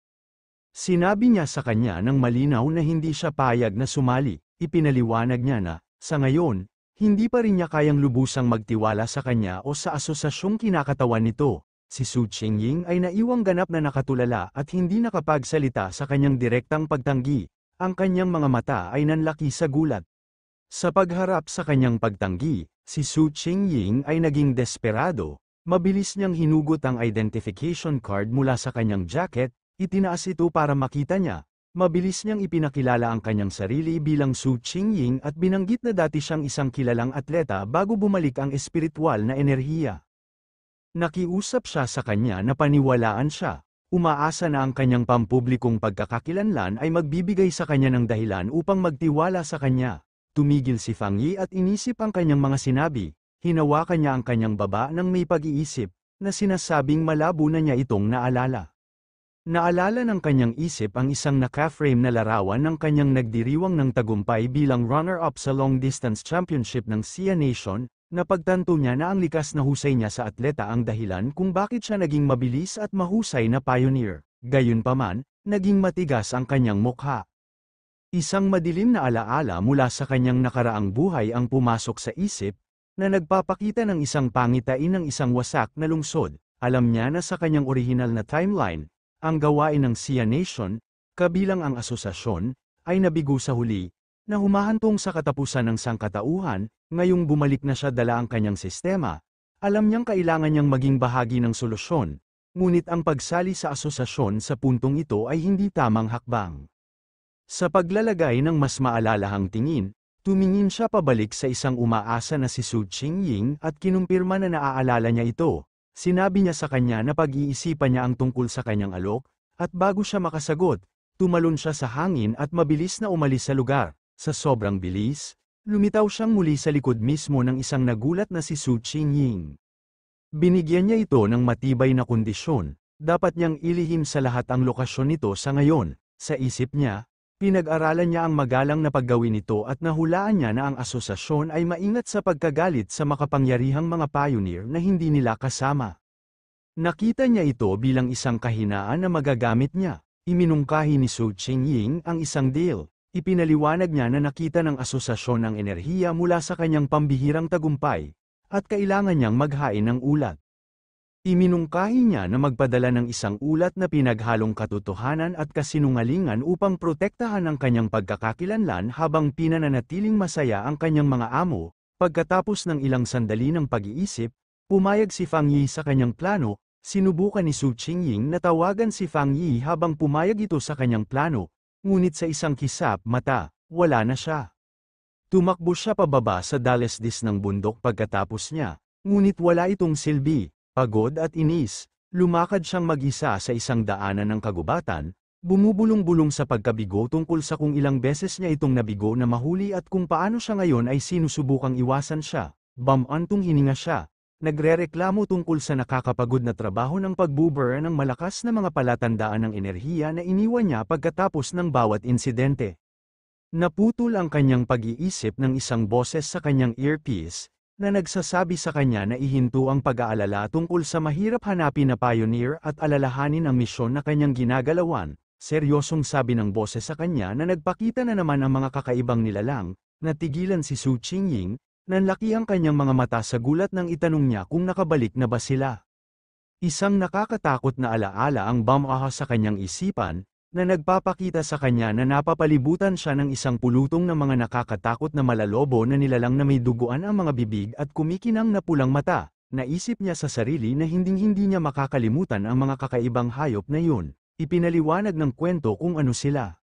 Mga halimaw na malamig, mas asama, at uhaw sa dugo, na ipinanganak mula sa mga polusyong zone na ginawa ng pagbabalik ng espiritual na enerhiya, nakakuha sila ng kapangyarihan mula sa mga zone na ito, na naging mga halimaw na kumakain ng tao, ang ilan ay maaaring magtago bilang mga natural na sakuna, na pumatay sa sinuman habang hinahati nila ang mga lupain at gumawa ng mga bagong polusyon. Kung hindi sila pipigilan, ang kanilang napakamapanirang kalikasan ay hahayaan silang patuloy na kainin ang mundo ng mga tao hanggang sa wala nang natira. Isang malakas na bagyo ang biglang tumama sa lungsod, ang kalangitan sa gabi ay hindi naiilawan ng mga streetlight, ngunit sa pamamagitan ng patuloy na marahas na pagkislap ng kidlat. Bumuhos ang ulan, at sinindihan ng mga pulang alerto ang mga telepono ng mga tao, nagbabala sa matinding bagyo at sinasabi sa lahat na manatili sa loob. Isa pang alerto ang nagpahayag na ang Yuhuang Mountain Area ay sarado dahil sa mga panganib sa pagbaha. Mula sa kanilang mga bintana, nagkomento ang mga tao na hindi sila nakakita ng bagyong ganito kalala sa loob ng maraming taon, na may mga nagbibiro na ang isang makapangyarihang nilalang ay maaaring nahaharap sa isang pagsubok sa kidlat sa malapit. Nakatago sa maulan na eskinita, pinagmasdan ni Fang Yi ang bagyo ng malungkot, ang kanyang pulang mata ay kumikinang. Nararamdaman niya ang napakalaking lakas ng kidlat sa hangin, na kinikilala ang ligaw na kapangyarihan nito, alam niyang hindi ito ordinaryong bagyo kundi isa pang anomalya, na ang kapangyarihan nito ay nakatuon sa isang punto. Nilaibat ng kanyang mga mata ang mga gusali ng lungsod at nakalok sa isang malayong taluktok ng bundok na paulit-ulit na tinatamaan ng kidlat, nahanap na niya ang sentro ng bagyo, walang pag-aalinlangan, tumakbo si Fang Yi sa pagbuhos ng ulan. Tumalon sa mga rooftop habang siya ay nagmamadali patungo sa bundok. Nang marating ni Fang Yi ang base ng Yuhuang Mountain, agad na nakumpirma ng kanyang system na may nakitang polusyon, tumingala siya sa tuktok, ngunit sa halip na ang karaniwang kagandahan nito, nakita niya ang isang mabangis na tanawin na may mga labi ng kalansay na nakakalat sa mga baluktot na puno, isa pang paunawa ng system ang idinagdag sa panganib, na nagsasaad na hindi alam ang antas ng polusyon. Gayunpaman, si Fang Yi ay sumulong ng walang pag-aalinlangan, naglalakad sa madilim, mabagyong kakahuyan na may determinadong tingin, habang papalapit siya sa gitna ng bagyo. Nakita niya ang isang napakalaking asul na kidlat na tumama sa tuktok ng bundok, na nagbibigay liwanag sa buong lugar. Nahanap na niya ang kanyang target. Sa loob ng command center ng Spiritual Practitioners Association, ang mga opisyal ay nagsagawa ng isang tensyonado na pagpupulong. Isang malaking screen ang nagpakita ng vortex ng asul na enerhiya sa ibabaw ng tuktok ng bundok. Iniulat ng isang opisyal na mabilis na tumataas ang panganib sa Mount Yuhuang, kaya kinailangan nilang isara ito at tawagin itong bagong contamination zone. Sinabi ng mabangis na pinuno ng asosasyon na ang sitwasyon ay lubhang kritikal, kailangan niyang hilahin si Su Qingying mula sa isa pang mahalagang misyon, hiniling niya sa kanya na iulat kung ano ang nangyayari. Sinabi ni Su Qingying sa mga opisyal na kasalukuyang imposibleng umakyat sa bundok, dahil malapit nang sumabog ang hindi matatag na enerhiya ng kulog. Dahil dito, opisyal na inuri ang lugar bilang A-level contamination zone, nagpatuloy siya sa mas nakababahalang balita. batay sa kung gaano kabilis ang paglaki ng enerhiya, ang bundok ay malapit ng maging isang banta sa antas ng S, na magsisimula sa kanilang pinakamataas na planong pang-emergency. Ngunit itinuro niya ang isang malaking problema, batay sa kanilang data, walang explorer na mayroon sila ang ligtas na makalapit sa lugar, na umamin na kahit siya ay hindi makayanan nito, isang alon ng pagkabigla ang dumaan sa silid, dahil ipinakita ng mga kalkulasyon na ang misyon ay mangangahulugan ng tiyak na kamatayan kahit para sa mga napakahusay na explorer. Sa pagharap sa imposibleng sitwasyong ito, isang lalaking nakauniporme ng seguridad ang nag-utos sa paanan ng Mount Yuang naganap na selyuhan, kasama ang mga patrol na ipinadala 24 hanggang 7 upang pigilan ang sinuman na subukang umakyat dito. Mahigpit na sumang-ayon ang pinuno ng asosasyon. Idineklara niya na kailangan nilang ihinto ang pagbabanta sa pamamagitan ng pagsil sa bundok at walang makakalapit dito hanggang sa bumaba ang konsentrasyon ng enerhiya. Habang iniisip ng asosasyon na masyadong mapanganib ang Mount Yuhuang, si Fang Yi ay nasa loob na ng zone, malaking bolts ng asul na kidlat ang bumagsak sa paligid niya. Habang lumalakas ang bagyo, si Fang Yi ay nakatayong matatag, pinuprotektahan ng gininto ang aura mula sa kanyang pamamaraan sa paghinga. Alam niya, gayunpaman, na ang makaligtas lamang sa bagyo ay hindi sapat, upang makuha ang purong enerhiya ng kulog, kailangan niyang umakyat sa gitna ng bagyo sa tuktok ng bundok, ang kanyang desisyon ay pinalakas ng madilim na alaala ng nakaraan. Alam niyang simula pa lang ang mga nilalang na kinakaharap nila ngayon, at mas maraming nakakatakot na halimaw ang lilito sa hinaharap, napagtanto niya na ang kanyang kasalukuyang kapangyarihang nakabatay sa apoy ay hindi sapat para sa mga darating na hamon, kailangan niyang palakasin ang kanyang sarili, hindi lamang umasa sa kanyang sandata.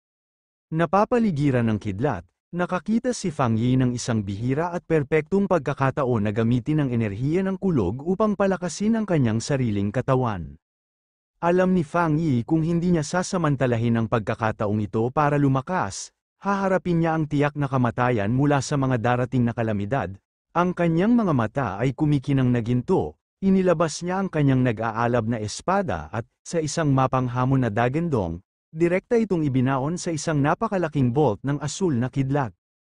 Ang ligaw na enerhiya ay dumaloy sa kanya, na nagdulot ng matinding sakit, ngunit ang kanyang mukha ay nanatiling determinado, nanginginig ng husto ang kanyang katawan nang dumaloy ang kuryente sa kanya. Napagtanto niya na ang kapangyarihan ng kulog na ito ay parang isang banal na parusa, na aktibong nakikipaglaban sa kanya. Galit na galit ang bagyo na pinasok niya ang teritoryo nito at tila hinihiling na sumuko na siya, nakatitig sa magulong langit, iniisip niya kung paano niya magagawa ang gayong hilaw na puwersa na sumunod sa kanya, tapos may idea siya. Kinalma niya ang sarili at naalala ang tuntunin ng sistema niya, upang makakuha ng kapangyarihan, kailangan niyang hawakan ang pinagmumulan ng enerhiya, isang gininto ang aura ang sumabog mula sa kanya habang inilalabas niya ang kanyang gininto ang pamamaraan sa paghinga ng araw, determinadong lumaban sa bagyo. Sa isang malakas na dagendong, si Fang Yi ay tumulak pasulong, gamit ang kanyang nag-aalab na espada upang maputol ang landas sa bagyo ng asul na kidlat. Ang salpukan ng kanyang gininto ang enerhiya laban sa hilaw na bagyo ay lumikha ng isang napakalaking, magulong pagsabog.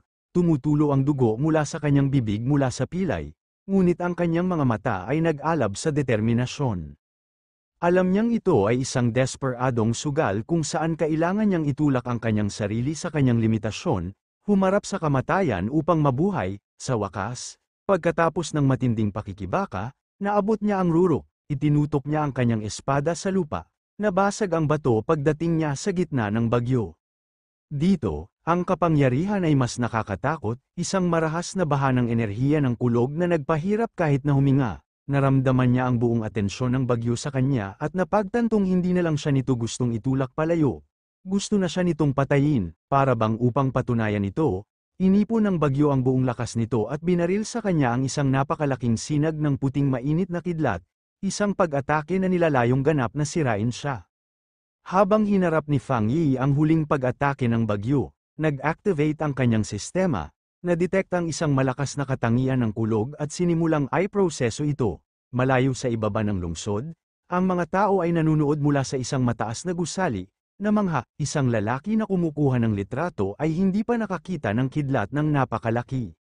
Ang isa ay nagtaka kung ang isang Diyos ay dumaranas ng pagsubok, kahit na iniisip niya na nakakita siya ng isang tao sa langit, sa taluktok ng bundok, natapos ang laban sa isang makinang na pagsabog, nanalo si Fang Yi.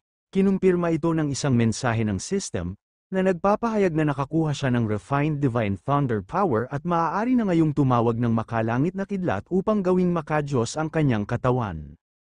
Ginantimpalaan siya ng 5 puntos sa pagsusulat. Lumulutang na ngayon si Fang Yi sa hangin, napapalibutan ng asul na kidlat at ang kanyang ginintoang aura. Naunawaan niya ang kanyang bagong kapangyarihan, ang Thunder attribute ay isang top-tier na puwersa para sa parehong pag-atake at depensa, hindi tulad ng kanyang kapangyarihan sa araw, na halos para sa pagtatanggol, ang kulog ay maaaring pinuhin ang kanyang katawan at gawing matinding enerhiya. Napagpasyahan niya na ang kulog ay ngayon ang kanyang sibat at kanyang kalasag. Napagtanto din niya na ang kapangyarihan ay hindi lamang tungkol sa pagkawasak, ito rin ay tungkol sa paglilinis at muling pagsilang. Ramdam niya ang lakas na nagpapalakas sa kanyang mga buto at kalamnan ng walang anumang sakit. Pagkatapos ay inalok siya ng system ng isang upgrade upang parusahan ang kasamaan, na magbibigay sa kanya ng dobleng kritikal na pinsala, na nagtatanong kung gusto niyang gumamit ng mga punto ng pagsusulat upang makuha ito. Marahang lumapag, naisip ni Fang Yi ang susunod na gagawin. Ang una niyang naisip ay ilagay ang bagong lakas ng kulog sa kanyang Tang Sword. Pinag-isipan niya itong mabuti. Habang palakasin nito ang talam, nag-aalala siya na baka masira ang kadalisayan ng katangian ng araw na nasa loob nito. Alam din niya na ang paglalagay ng napakaraming iba't ibang kapangyarihan sa isang bagay ay maaaring makapinsala o makasira pa nito.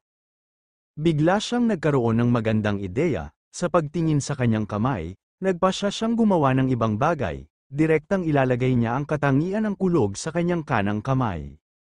Agad na tumugon ang system, nagtatanong kung gusto niyang ilagay ang Thunder attribute sa napiling item, isang kumpiyansa ng ngiti ang lumitaw sa kanyang mukha habang nag-uutos, agad, ang lahat ng ligaw na asul na kidlat sa hangin ay sumugod sa kanyang kanang kamay habang inaangkin niya ang kapangyarihan ng bagyo para sa kanyang sarili. Kinabukasan sa taluktok ng Mount Yuhuang na napinsala ng bagyo, nawala ang agarang panganib. Sa ilalim ng isang bangin, si Su Qingying at isang opisyal ng hukbo na nagngangalang Major Han Li ay nakatayo sa ibabaw ng maraming figure sa mga body bag. Iniulat ni Su Qingying na ang enerhiya ng contamination zone ay kakaibang bumaba mula sa pinakadelikadong antas nito hanggang sa banayad na antas sa loob lamang ng 3 oras, kahit na may ilang kuryente sa hangin. Nakinig si Major Han Li at agad na inisip kung ano ang nangyari. May naroon noon. Ito ay isang pioneer, isang taong aktibong naghahanap ng mga mapanganib na kaganapang ito. Nagulat si Su Qingying, iniisip kung may kasama pang pioneer at kung nakaligtas pa ba sila. Lumuhad siya at naghanap ng mga pahiwatig ngunit wala siyang maramdaman. Sa pag-aakalang natangay ng malakas na ulan ang anumang ebidensya. Napagpasyahan niya na ang pioneer ay ligtas na umalis sa bundok bandang alas 8 ng gabi noong nakaraang gabi. Sumang-ayon si Major Han Li sa kanyang timeline, nagsimula ang kakaibang pangyayari bandang alas 6 ng gabi at naselyuhan ng hukbo ang bundok alas 7 ng gabi, kaya malamang na inakyat ng pioneer ang bundok bago ito isara. Nabanggit niya na ang kanilang mga instrumento ay hinulaang ang panganib ay aabot sa grade S. Ngunit pagkatapos ng 8 PM ay biglang bumaba ang enerhiya. Nakatayo kung saan naging pinakamalakas ang kidlat, idinagdag ng mayor ang kanyang sariling teorya. Naniniwala siya na ang pioneer ay hindi lamang nakaligtas sa kidlat ngunit marahil ay may kapangyarihang nauugnay sa kulog, na ginagawang isang magandang pagkakataon ang sakuna. Napagpasyahan niyang ang taong ito ang direktang dahilan ng biglaang pagbabago. Pagkatapos ay ibinahagi ng mayor ang kanyang pinakamalaking pag-aalala. Ang mga taong ganito ang pinakadelikado dahil hindi nila alam kung kaninong panig sila, sumang-ayon si Su Qingying, at idinagdag na kung ang gayong makapangyarihang tao ay isang banta, ang sakuna na maaari nilang idulot ay magiging napakalaki. Kinailangan silang matagpuan ng mabilis, milya ang layo, nakaupo sa kanyang sopa at walang kam-alay-malay sa operasyon ng militar na nakatutok ngayon sa kanya. Biglang bumahing si Feng Yi, bumalik sa bundok. Ginawa ni Major Han Li ang kanyang desisyon. Matibay na utos niya sa kanyang mga hukbo, hanapin agad ang taong ito, kahit ano pa ang mangyari. Habang ibinigay ang kanyang utos, Itinalaga niya sa misteryosong target ang kanyang pansamantalang codename, ang Tyrant.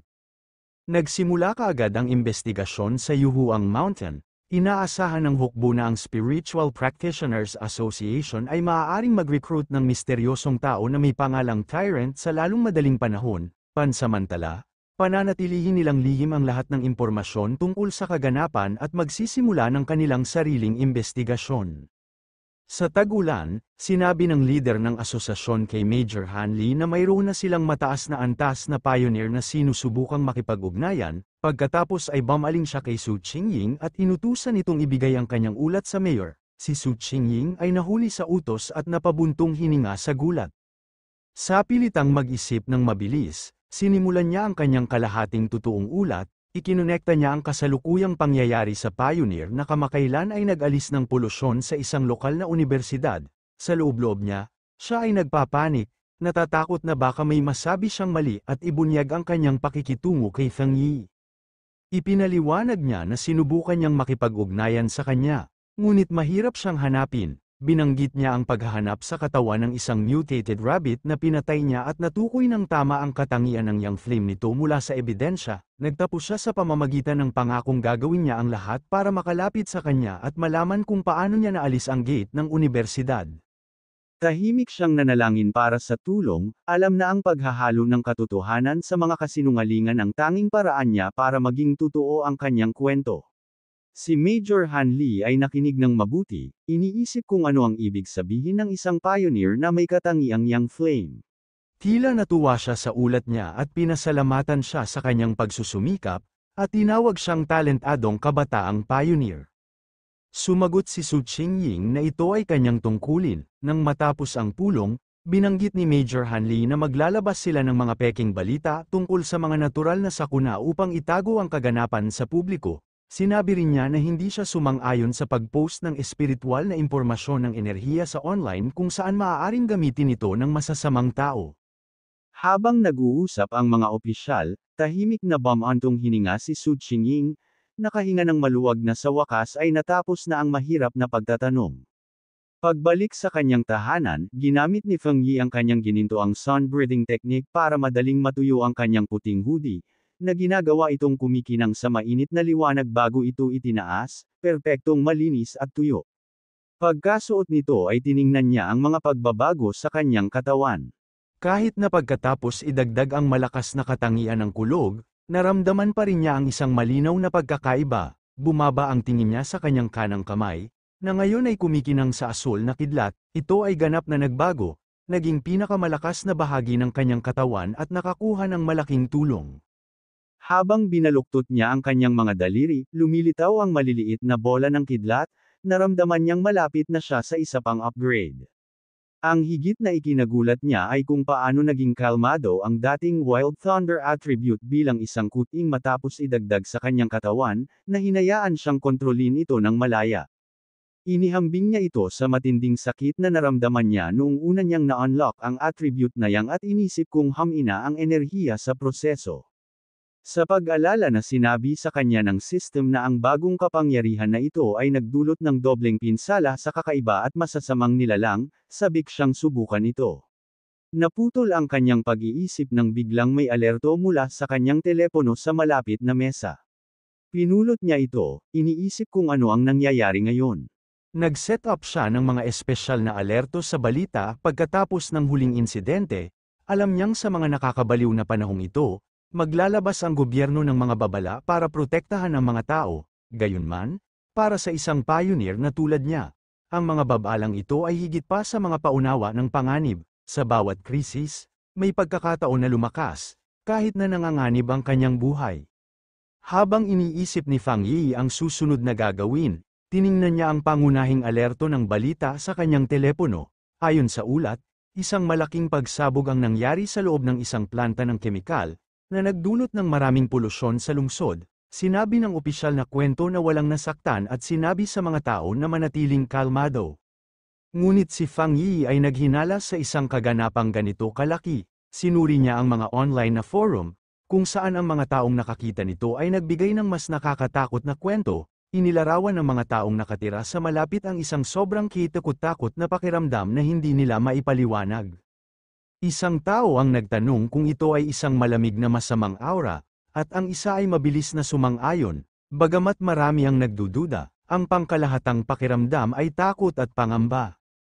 Pamilyar kay Fang Yi ang mga salitang malamig at masamang aura. Biglang bumalik ang isang nakakatakot na alaala mula sa kanyang nakaraang buhay, isang dagwang kamay at isang nakakakilabot na halimaw.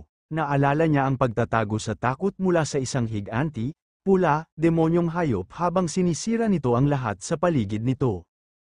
Ang nilalang, isang maalay, maraming mata, halimaw na parang daga, ay isang banta na alam niya. Sa kasalukuyan, seryoso ang itsura niya, naalala niya ang ugali ng mga nilalang na ito. Sila ay mga halaman o hayop na nagbago sa kakaibang paraan pagkatapos na maging mulat sa sarili. Ang kanilang kapangyarihan ay nagiging ligaw at nagbibigay sa kanila ng mga nakakatakot na kakayahan sa pangangaso at pagpatay. Gustong-gusto nilang lumitaw sa dilim ng gabi, na pagtatanto na ang bagong banta na ito ay 100 beses na mas mapanganib kaysa sa mutated rabbit na kanyang nakalaban noon. Alam ni Fang Yi na kailangan niyang gawin ang isang bagay. Nakakuyom ang kanyang kamao, na nagpasiklab ng kanyang bagong asul na kidlat, nagpasya siyang lumabas ng gabing iyon upang pigilan ang mga nilalang na ito na mabuhay at lumakas. Pagtayo, napapalibutan siya ng asul na enerhiyang elektrikal, oras na, napagpasyahan niya, na subukan ang kanyang bagong 200% critical hit na kakayahan sa isang tunay na laban. Sa isang madilim at mabagyong gabi, bumuhos ang ulan sa walang laman na mga lansangan ng lungsod, habang nagbabago ang ilaw ng trapiko. Lumabo ang paggalaw sa basang kalsada, isang pangkat ng mga nakabalabal na figure ang gumagalaw ng may kamanghamanghang bilis. Ito ang mga miyembro ng Destroyer Squad, at sila ay nangangaso. Isang miyembro ang nag-ulat sa kanilang punong tanggapan na sinusubaybayan nila ang Anomaly File No. 7, na may pangalang Candle Night, ngunit nawala ang target. Ang kilalang kakayahan ng nilalang ay makihalubilo sa kadiliman, na ginagawa itong napakahirap sundan. Nagdagdag ang miyembro ng squad ng bago, nakakatakot na mga detalye sa file. Ang anomalya ay gumawa ng mahina at mainit na tunog kapag ito ay malapit at mahilig kumain ng mga tao. Habang lumiliwanag ang kidlat sa kalangitan, dumaong ang squad sa isang rooftop upang tingnan ang lungsod. Alam ng kanilang pinuno, isang determinadong lalaki na may mapusyaw na buhok at may peklat sa mukha. Ang mabagyong panahon ay perpekto para sa pangangaso ng nilalang.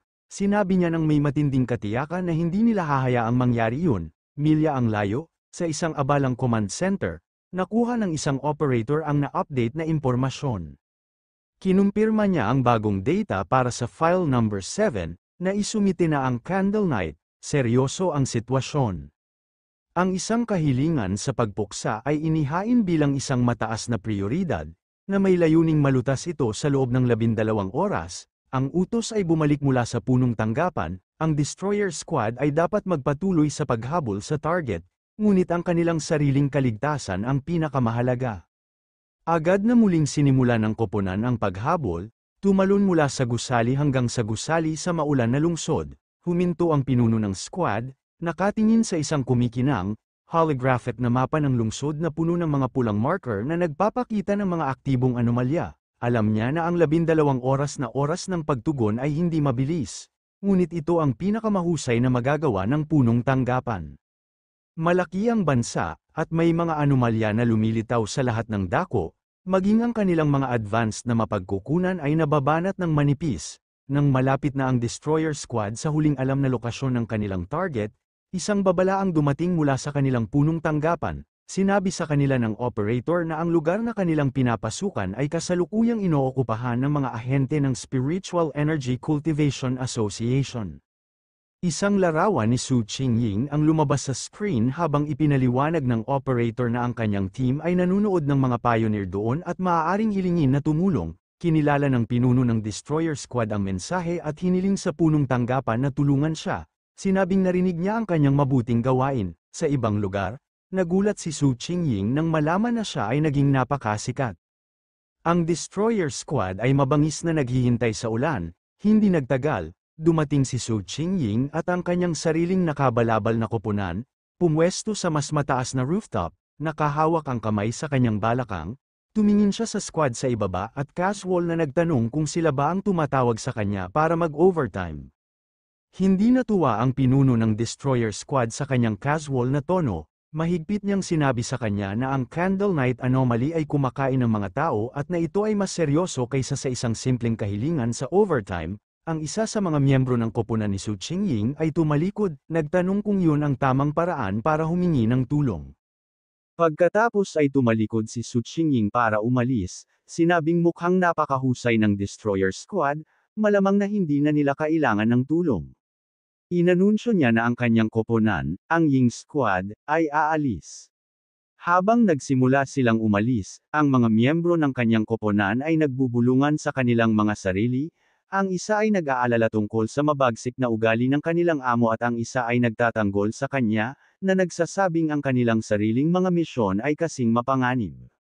Agad na nataranta ang pinuno ng Destroyer Squad at tinawag siyang maghintay. Humingi siya ng tawad sa kanyang malupit na tono at humingi ng tulong sa kanya. Ipinaliwanag niya kung gaano kadelikado ang Candle Night at na kung wala ang kanyang tanyag na mga kasanayan sa pagsubaybay, sila ay magiging isang malaking kawalan. Binigyang diin niya na kapag nabigo ang kanyang koponan, ang mga tao sa lungsod ang magdurusa, dahil papatayin silang lahat ng halimaw, matapos magkasundo na magtulungan, tumayo ang dalawang koponan sa maulan na bubong, handang manghuli. Nag-concentrate si Su Qingying, at isang kumikinang na asul na bola ng enerhiya ang lumitaw sa kanyang kamay. Inanunsyo niyang natagpuan na niya ang nilalang, lumawak ang enerhiya ng orb, na nagpapakita ng lokasyon ng halimaw, nakatago sa madilim at basang mga guho ng isang planta ng kemikal, kumakain ng kung ano ang napakapangit at maraming mata na nilalang na parang daga na tinatawag na Candle Night.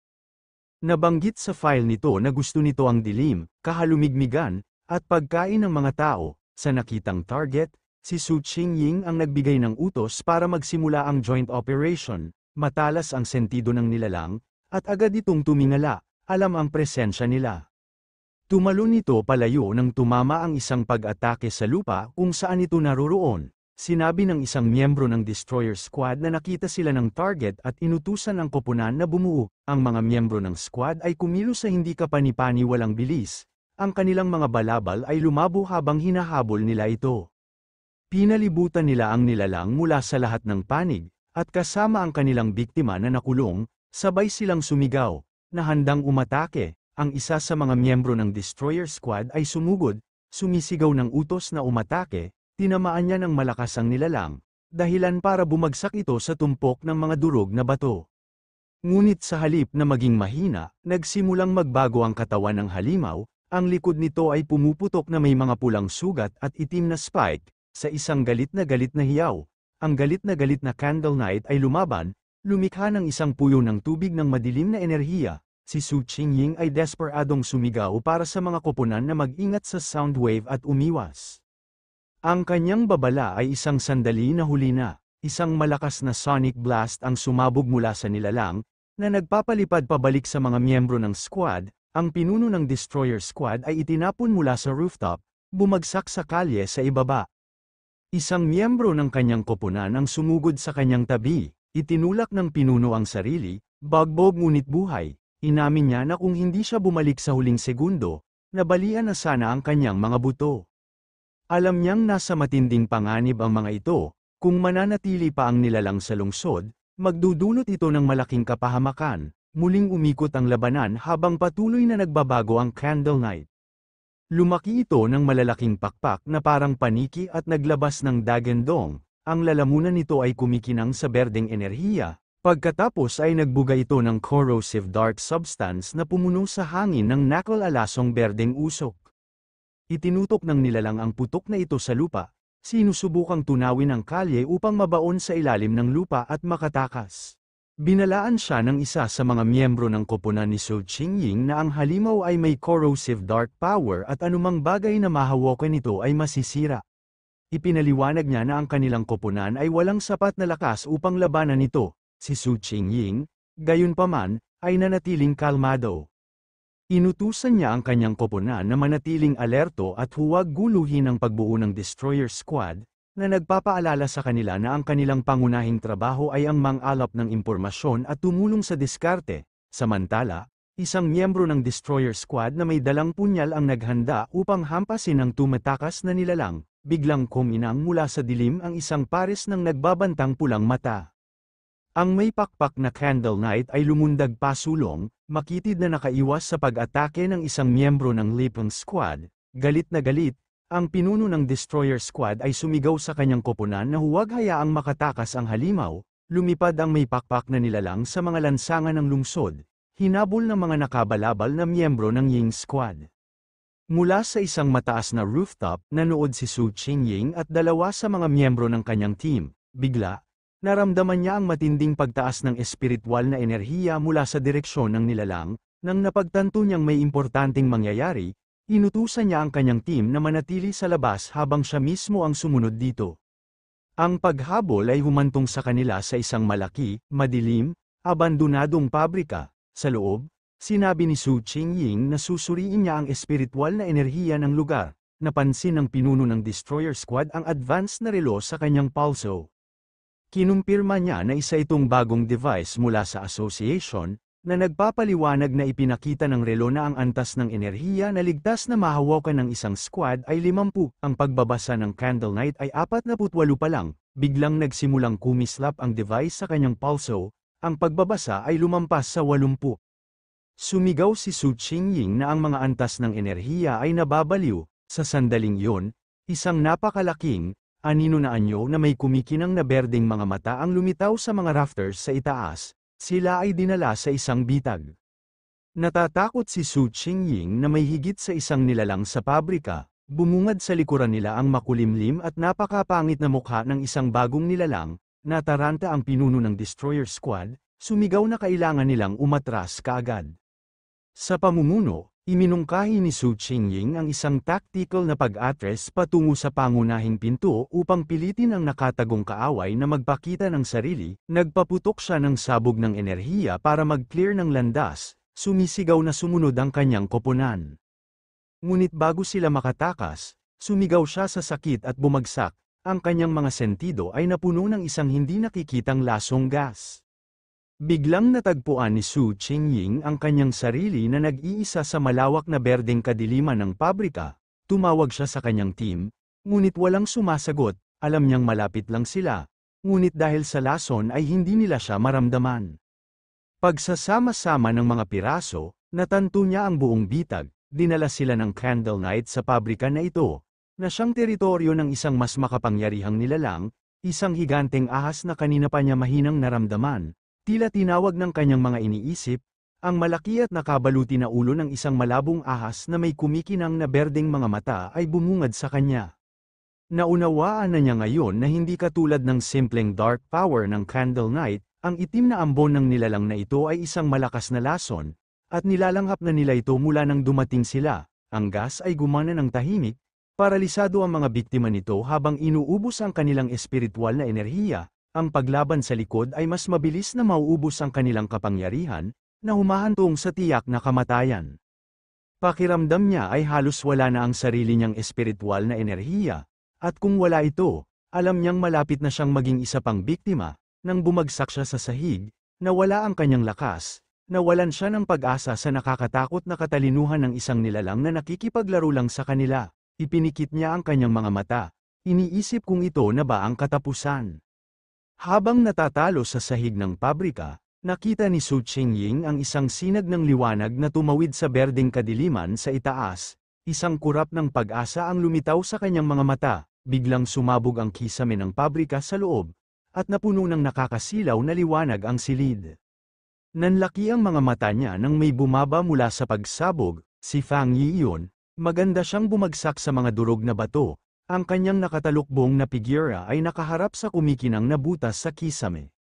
Tumayo siya sa harap ng higanteng ahas, agad itong nakilala bilang isang madilim na katangiang nilalang. Nang walang babala, ang ahas ay umatake. Ang malalaking pangil nito ay nakatutok sa kanya. Kasabay nito, ang Candle Knight Monster ay sumabog mula sa mga anino, umaatake mula sa likuran. Naiwasan ni Fang Yi ang pag-atake ng ahas at nakaharap ang umuungol na parang daga na hayop. Sa pagsara ng dalawang nilalang, sa wakas ay naunawaan na niya ang buong bitag na kanyang napasok. Sa isang nakakagulat na hakbang, hinayaan ni Fang Yi ang Candle Knight Monster na kumagat sa kanyang balikat. Habang tumutulo ang dugo, napansin niya ang kanilang nakakagulat na matalinong taktika, isang nilalang para sa pang-akit ng biktima, ang isa para sa pagpatay sa kanila. Tinuya niya ang halimaw na nakakapit sa kanya. Tinanong kung nasiyahan ba ito sa pagkagat ng mga tao. Bilang tugon, pinakawalan niya ang kanyang bagong kapangyarihan, ang matingkad na asul na kidlat ay sumabog mula sa kanyang katawan habang hinahamon niya ang halimaw na tikman ang kanyang ari-arian ng kulog. Kasabay nito, nagpaputok siya ng napakalaking sinag ng gintong solar energy mula sa kanyang libreng kamay, na tumama sa humahangos na ahas. Ngayon ay natatakpan na ng dumadagundong na kuryente at wala na sa nakatulala na nilalang na daga. Ibinaling ni Fang Yi ang buong atensyon sa ahas, nagpakawala ng baha ng gintong apoy, habang hinahamon niya ito upang makita kung gaano kahusay nitong makayanan ang apoy.